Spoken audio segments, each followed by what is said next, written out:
চল বল নিয়ে আসি গিয়ে। তুই যা, ওই মহিলা যেই শয়তান গেলে চিল্লাচিল্লি করবে। আন্টি বল আসছে, বলটা দেন। আসছে বল নিতে যাদব মেয়ে, আগে জরিমানা দাও। আমার জানালার গ্লাস ভাঙছো।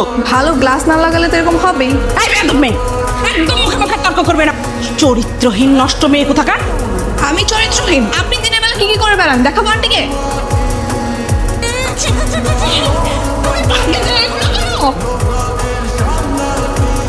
খারাপ আস্তে কথা বলো, আশেপাশের ভদ্রলোকেরা শুনতে পাবে। ভদ্রলোক তুই কোথায় পেলি? আমি যখন বাসায় ঢুকতেছিলাম তখন কিছু ভদ্র মেয়েকে দেখলাম। ওইগুলো ভদ্র মেয়ে, ওগুলো রাজনীতি কাস্টমার খোঁজে। নাউজুবিল্লাহ। ছাড়ো। কি কি এখন তো দেখছি বেলকনিতে দাঁড়িয়ে আমাদের দিকে তাকিয়ে আছে। না না খালা, তেমন কিছু না। ওই মেয়েগুলোর গায়ের বাতাসও যেন তোর গায়ে না লাগে। ওইসব মেয়েদের গায়ের বাতাস লাগলেও পাপ।